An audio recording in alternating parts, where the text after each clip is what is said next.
Malam itu saya putuskan untuk kembali turun. Tim pertama bergerak turun terdiri dari 8 orang dengan membawa air yang telah dicampuri air zam-zam dan garam untuk ditaburkan sepanjang jalan menuju lokasi basecamp Bambangan.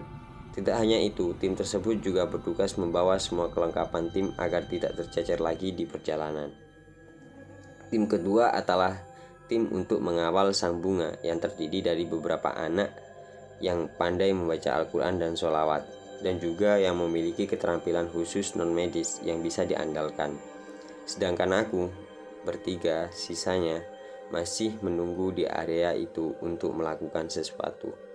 Setelah tim 1 dan tim 2 bergerak turun, saya campur spiritus dan garam di dalam sebuah kaleng dan saya bakar hingga menimbulkan percikan-percikan api seperti petasan kecil. Masya Allah, sang makhluk tanpa menyeringai dan menunjukkan powernya yang luar biasa.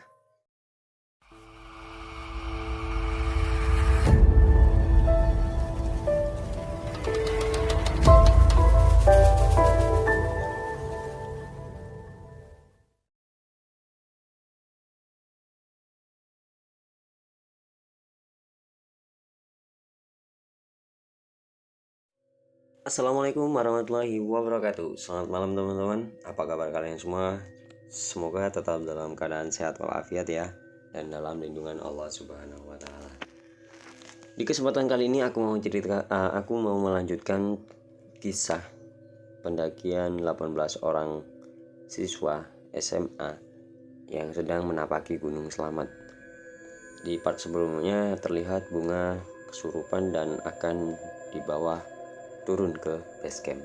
Seperti apa lanjutannya? Simak video ini baik-baik. Namun sebelum itu, buat teman-teman silahkan like video ini dan subscribe channel ini biar teman-teman tidak ketinggalan konten-konten menarik lainnya dan mendapatkan notifikasi ketika kalian memencet tombol notifikasinya. Oke, langsung saja kita ke ceritanya. Sebelum tengah malam, jangan tonton sendiri ya. Jika bukan karena perlindungan Allah sang pemilik alam semesta, mungkin salah satu di antara kita bertiga ada yang binasa karena kontak tenaga yang ditimbulkannya sangatlah luar biasa. Tidak ada jalan lain, satu botol spiritus yang telah dicampur garam dan satu botol air garam yang telah dicampur air zam-zam kita pergunakan untuk bertahan dari serangan sang makhluk. Spiritus yang telah saya campur garam saya siram ke area batang pohon dan air zam-zam yang telah dicampur garam disiramkan oleh salah satu anggota tim ke atas pohon. Saat spiritus saya bakar terdengar ledakan seperti halilintar. Dalam sudut pandang khusus tampak seluruh bagian pohon dan tubuh sang makhluk habis terbakar. Masya Allah, Alhamdulillah ya Allah, ya Khalik, ya Azim, ya Allah, Zat yang menguasai diri ini dan alam semesta. Kita tidak mungkin selamat tanpa pertolongan-Mu ya Allah. Setelah memastikan tidak ada korban api yang dapat menyulut kebakaran hutan, maka saya dan 2 orang lainnya segera turun menyusul tim 1 dan tim 2 yang sudah lebih dulu bergerak. Kita semua berpikir situasinya telah terkendali dan aman-aman saja. Tetapi semua ini di luar dugaan. Ternyata kita terperdaya oleh tipuan sang makhluk. Mungkin masih ada kesombongan di antara kita hingga makhluk tersebut bisa lolos dari sholawat dan ayat-ayat suci Al-Quran yang kita amalkan sebelumnya. Tiba di pos payung, seluruh tim telah berkumpul dan tampak lesu. Bunga pingsan lagi. Kesigapan tim 1 mengantisipasi keadaan membuat keadaan agak membaik. Bunga yang pingsan di dalam tenda nampak tak bergerak sedikit pun. Matanya melotot lagi seperti saat pertama pingsan, ditemani bunga-bunga yang lain. Dan di sini saya segera masuk ke dalam tenda.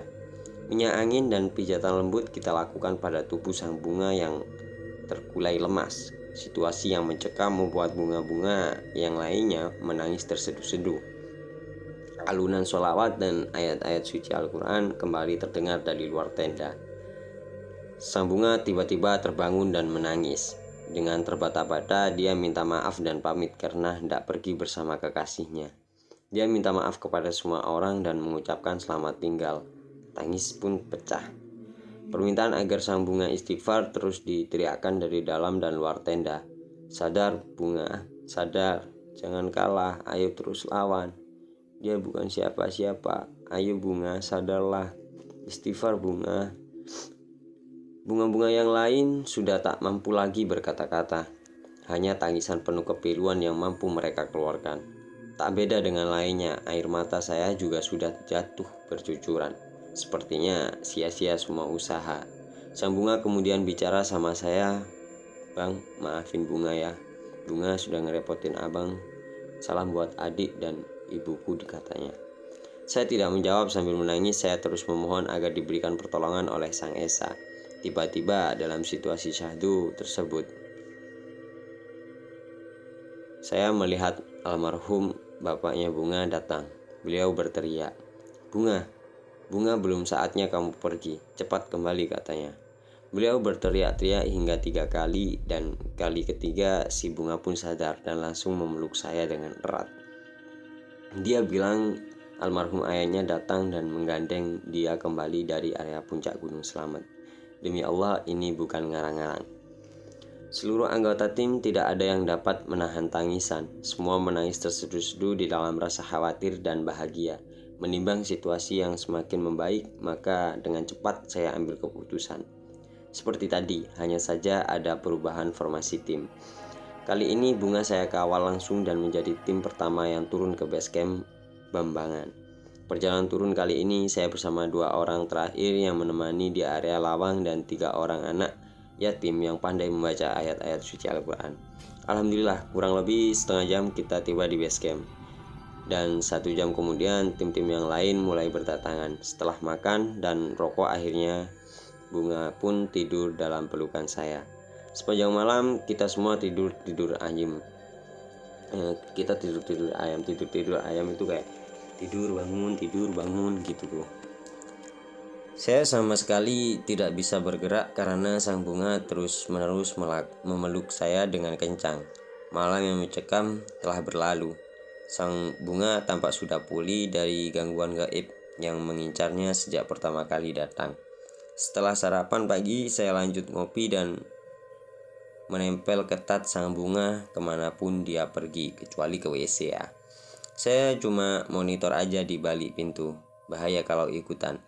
Sambil melihat situasi dan kondisi, saya pelajari setiap detail kejadian yang kemarin. Melihat kondisi bunga yang semakin membaik, tim terbelah 2. Ada yang mau melanjutkan pendakian, ada yang tidak. Sebagian leader tim, saya cukup memahami hal ini.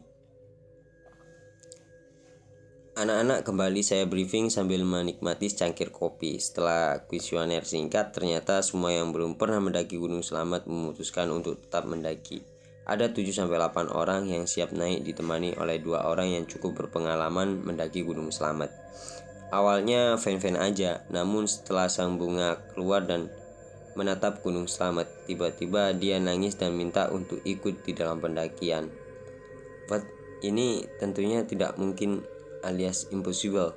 Saya berusaha tenangkan sang bunga, tapi dia ngotot harus ikut dalam pendakian.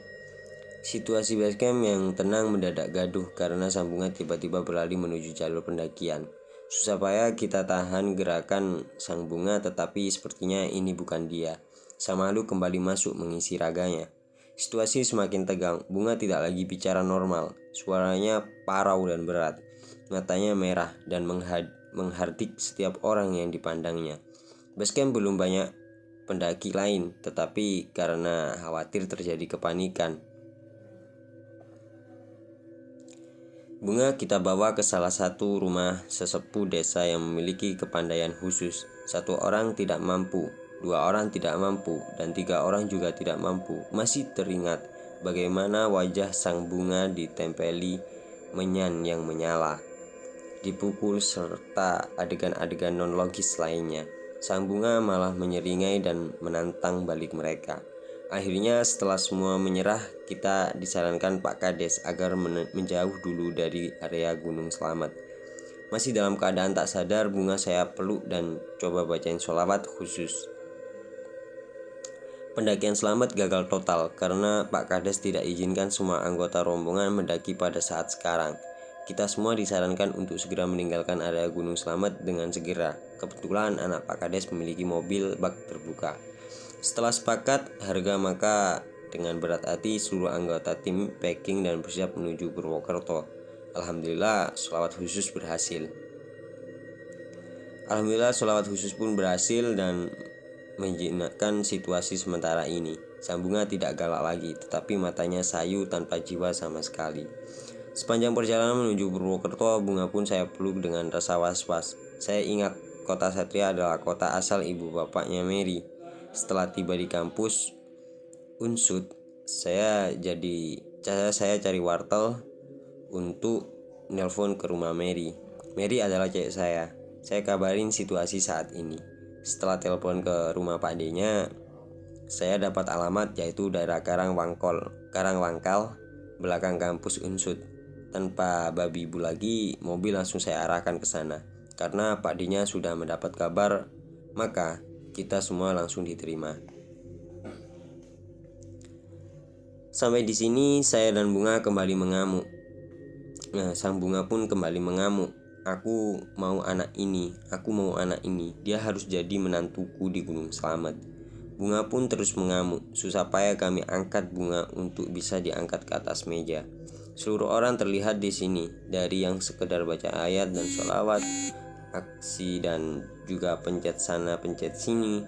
Saya hanya bisa menyaksikan sebab tenaga saya sudah habis terkuras kemarin. Ajaibnya, Sang Bunga langsung sadar. Di tengah-tengah amukan yang semakin menggila, salah seorang kerabat atau mantan istri sudah menjadi mantan soalnya sekarang. Menggigit jari manis Sang Bunga. Terheran-heran, dia kok sudah ada di tempat lain. Ingatan terakhir dia adalah Bambangan. Sore sampai malam dan keesokan harinya semua aman-aman aja. Sorenya kita pamit menuju stasiun Purwokerto dan menanti kereta api ekonomi atau bisnis apapun yang menuju Jakarta. Kebetulan kita kebagian kereta Jayabaya Selatan. Kalau tidak salah jam 9 kita sudah meninggalkan Purwokerto. Derap roda-roda kereta menemani lamunan kami sepanjang jalan. Saya nongkrong di bordes karena bisa rokok dengan santai. Sekitar jam 2 malam kita tiba-tiba di stasiun Sindang Laut. Mendadak seluruh anak kecil yang ada di dalam kereta nangis. Bayi dan anak balita kompak menangis. Seorang petugas kereta api yang bermata tajam segera menyadari sesuatu. Dia bilang pada saya bahwa Mbak ini ditempeli sesuatu yang jahat. Sambil menunjuk Bunga, dia mencoba untuk menyentuh tangan Sang Bunga, tetapi malah terpental sampai terguling-guling. Kereta api yang seharusnya sudah jalan tetapi mendadak tak bisa jalan. Melihat ada kegaduhan, KS stasiun segera menghampiri dan menyadari situasi. Sang Bunga harus diturunkan dari kereta api karena kereta api tak bisa jalan selama ada Bunga di dalamnya. Seluruh anggota tim bergegas turun dan menuju ruang KS Sidang Laut. Di sini Bunga mengamuk lebih parah. Setiap orang yang berusaha menolongnya jatuh terpental, bahkan ada yang sampai 3 meter jauhnya. Bunga mengamuk dan minta diantarkan kembali ke Gunung Slamet. Acaranya sudah siap katanya. Dia terus mengamuk hingga merusak beberapa barang di ruang KS. KS di sini kepala stasiun ya. Saat situasi genting seperti saat ini, muncullah seorang laki-laki setengah baya. Dia langsung menangani Sang Bunga.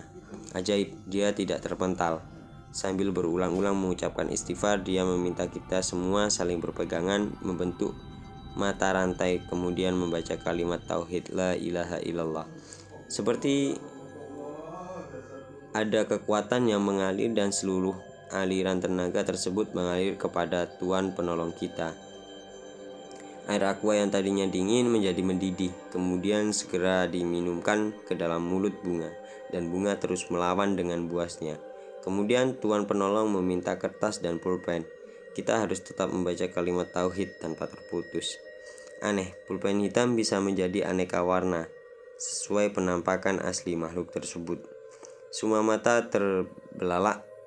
Tampak di dalam gambar makhluk bermata satu dengan tanduk ular. Tangan kiri memegang tongkat dan tangan kanan memegang pedang yang juga berupa ular. Setelah gambar sang makhluk jelas, maka segera dibakar oleh Tuhan penolong kita. Lebih aneh lagi, apinya naik turun diiringi jeritan memilukan dari sang makhluk. Setelah gambar habis terbakar, Bunga pun siuman. Dia bilang tadi dia ada di ruangan mewah resepsi pernikahan, tapi kok dia yang menggunakan baju pengantinnya. Tanpa basa-basi, bunga yang lainnya pun segera mendekapnya dan mengatakan, "Alhamdulillah Bunga, alhamdulillah, kamu selamat." Setelah semua terkendali, kita mengucapkan terima kasih yang sebesar-besarnya kepada sang penolong. Sang penolong tidak mau diberikan sejumlah uang tanda terima kasih dari kita, tetapi melalui ketua stasiun kita dititipkan untuk beliau dan diserahkan pada saat kita pergi. Selepas dari Sindang Laut sampai Jakarta, situasi aman-aman aja tanpa ada gangguan apapun. Akan tetapi setelah beberapa minggu kemudian, Bunga kerap dihantui oleh makhluk tersebut. Kondisi makhluk yang sudah hangus terbakar di mana-mana membuat Bunga sangat ketakutan hingga memerlukan pengobatan khusus. Bunga harus sembuh total setelah saya bawa dia ke Bogor, ke tempat Abah. Kata Abah, kita tidak baik-baik waktu mulanginnya. Jadinya hantu ini penasaran. Kata Abah, almarhum ini bukan sembarangan hantu. Setelah dibacakan beberapa suci Al-Quran dan Bunga harus mandi sendiri dengan air yang sudah disiapkan Abah, barulah Bunga tak lagi diganggu sampai detik ini. Bahkan liburan berikutnya Bunga sudah mendaki Cermai dan tahun depannya sudah mendaki Slamet. Semua saksi masih hidup dan dijamin tidak akan pernah melupakan ini. Sampai jumpa di kisah selanjutnya. Oke teman-teman, ini adalah kisah terakhir ya, part 2 dari kisah pendakian si Mary saat mendaki di Gunung Slamet. Dan di sini dia benar-benar mau dijadikan mantu. Bagaimana menurut teman-teman nih cerita ini? Silahkan tulis di kolom komentar ya. Dan buat teman-teman yang suka video ini, silahkan like dan jangan lupa di subscribe biar teman-teman tidak ketinggalan video-video horor lainnya. Saya Askal Maulidi pamit undur diri. Akhirul kalam, assalamualaikum warahmatullahi wabarakatuh.